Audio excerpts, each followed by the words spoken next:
I'm the founder and the CEO of this company instead, which is a small, you could say, software company that does preclinical data management.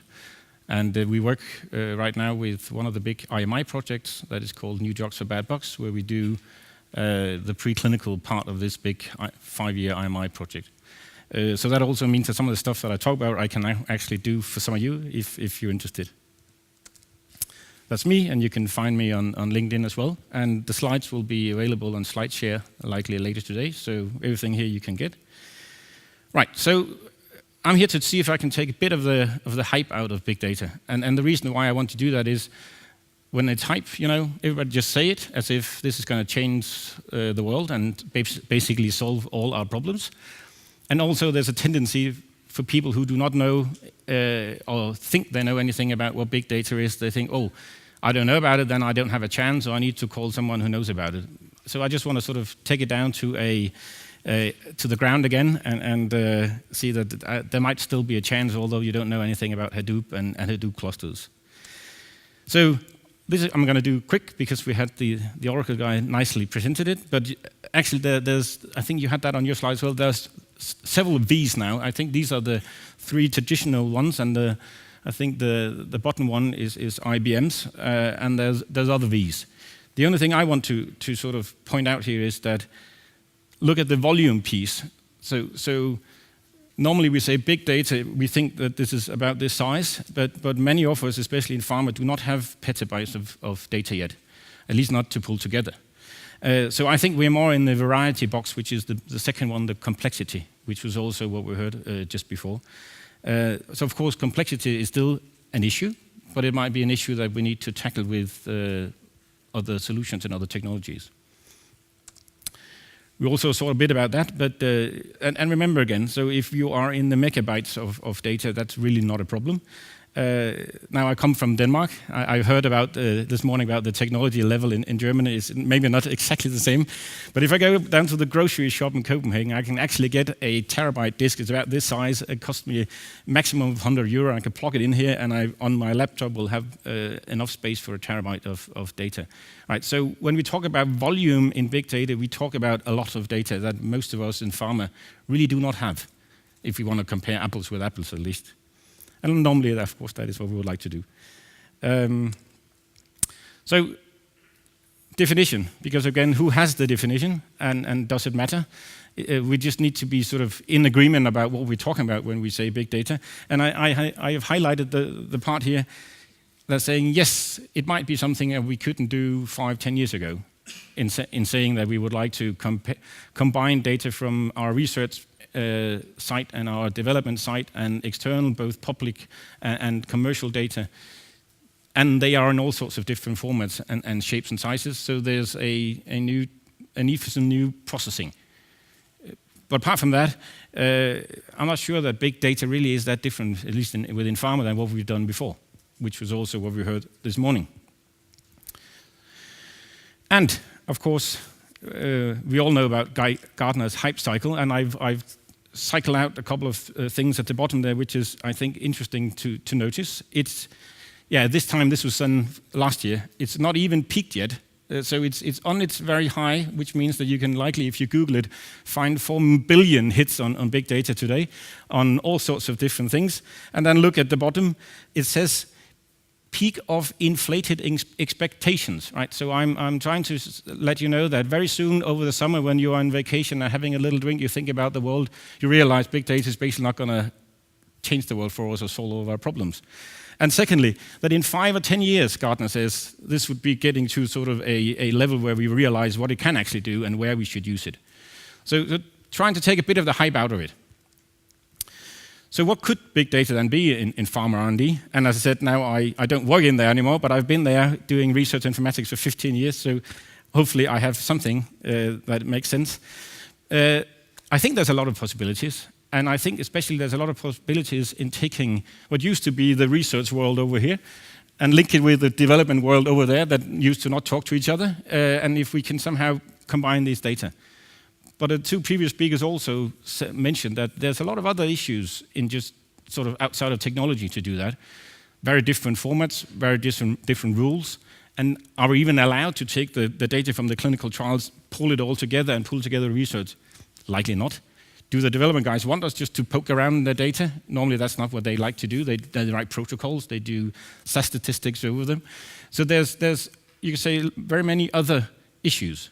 But definitely, I think there's a possibility of looking into interesting things in your data if you combine R&D. And of course, there's all the new, there are data out there that we can use. So the other IMI project called OpenFacts has actually pulled together a lot of the pharmacology data.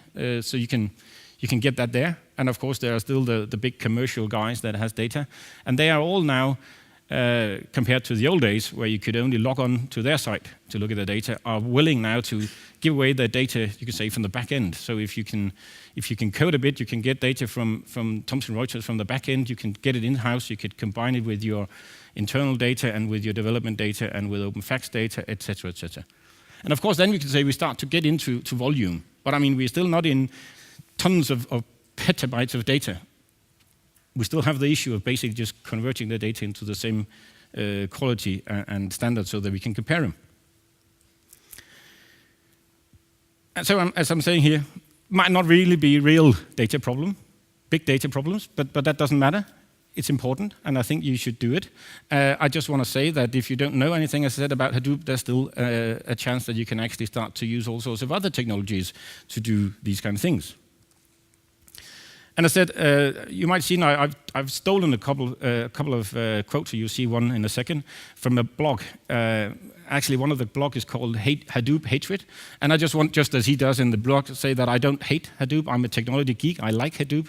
I just want to say that Hadoop does a very certain thing. And if you don't have that kind of problem, then you might not want to use Hadoop. But then there are other things that we could use. So this is another one. You don't have big data. And as you can see, I underlined it there. That many people make a mistake when it comes to big data. They assume that a lot of data is big. Therefore, they must have dealing with big data. So that's why I wanted to give you sort of a sense of what is a lot. And when we talk volume in big data, we really talk a lot. So was trying to find out how could I explain this in another way. I was on my way myself 2 days ago to find how did I actually get here, because there's no direct flight from Copenhagen. So I could call someone, and he said, yes, you can of course do this and this, and you can then take the train from Frankfurt to here. And I was thinking, what if I said, yes, that's cool, but I do not want to use train, I don't want to use a flight. I would like to use the Endeavour, because I read on the internet there's a cool flight if you use that, but of course that might not be the right tool to get to Nuremberg. So just to exemplify my story.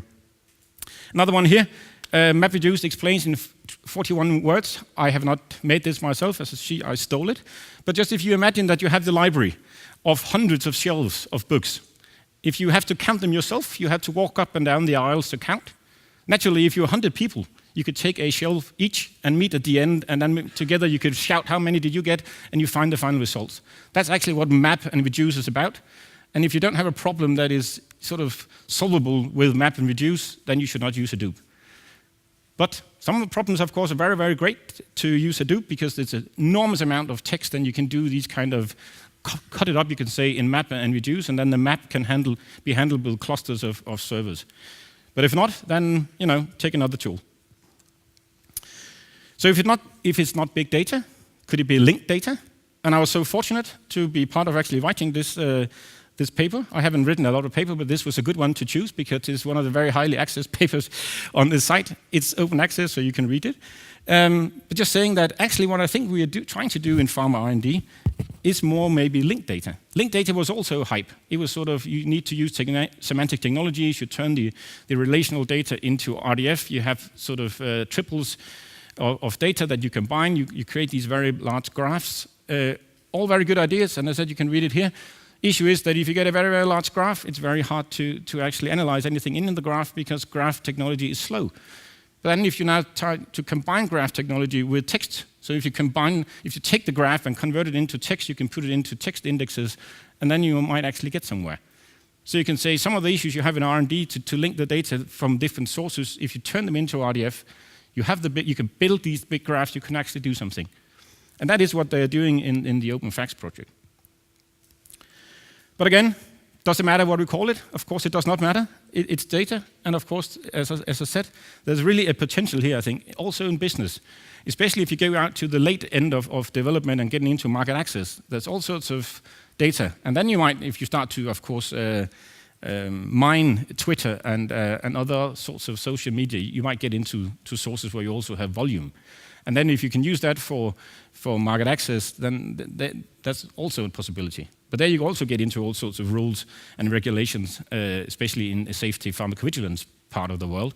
If you start to mine social media and you find something, you're obliged to have to report that to the authorities as a side effect. So there's all sorts of other issues, but so in terms of technology, as I said, if you do not know anything about Hadoop and you don't know what to do with it, is there other things we can do? Because if not, and you call the vendors, this is likely what is going to happen. You tell them, I have a lot of stuff, I don't know what to do about it, but I heard that even Harvard Business Review have big data written on the front of one of their issues last year. I would like to get some money out of it, and my boss says that that's the way that we should do it today. And the vendor say, yeah, that's cool, I can help you all your stuff, and you will get money, then of course I need to get money. And normally, as you know, no matter what you do, if you call someone and ask them to do something for you and you don't know anything about it, then normally they take your money away, so be careful.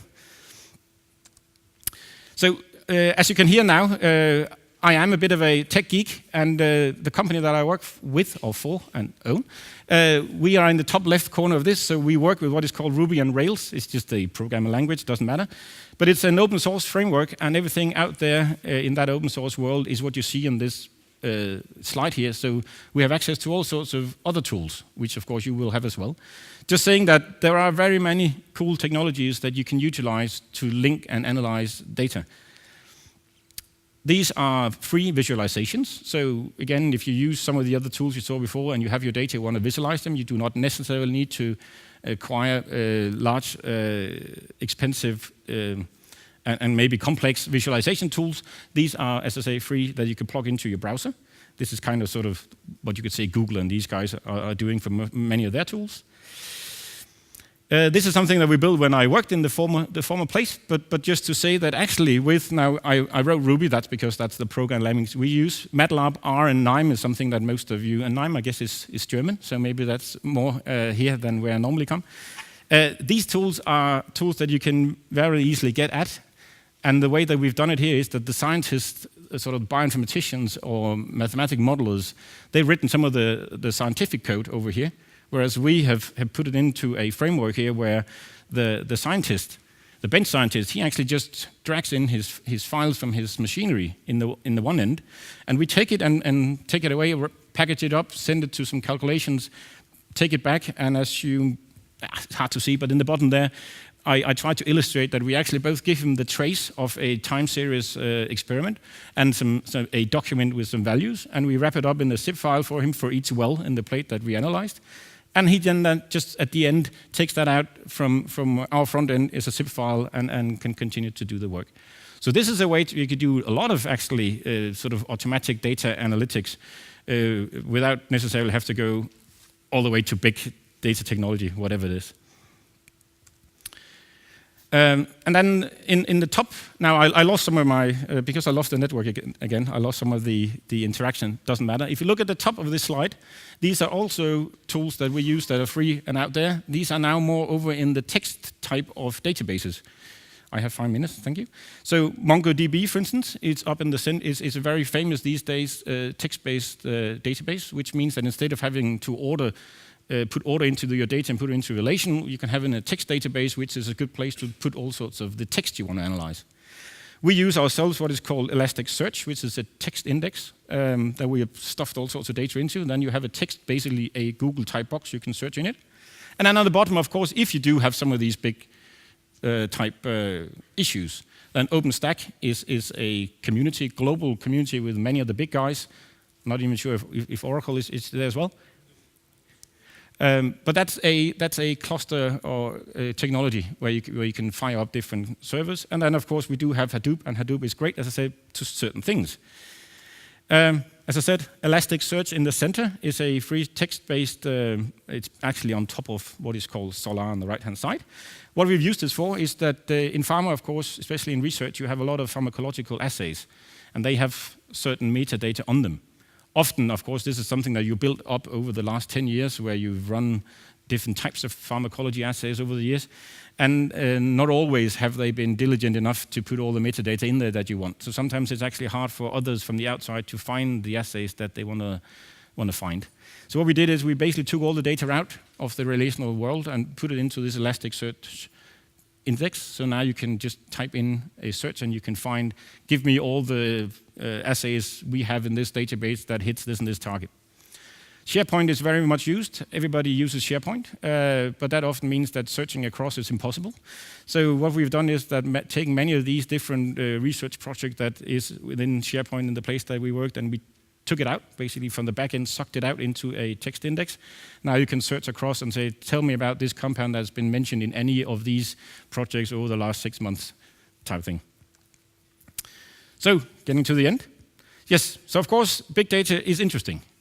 I'm just saying, might not be big data you have. You might just want to combine some data and do data analytics. And of course, you should do it.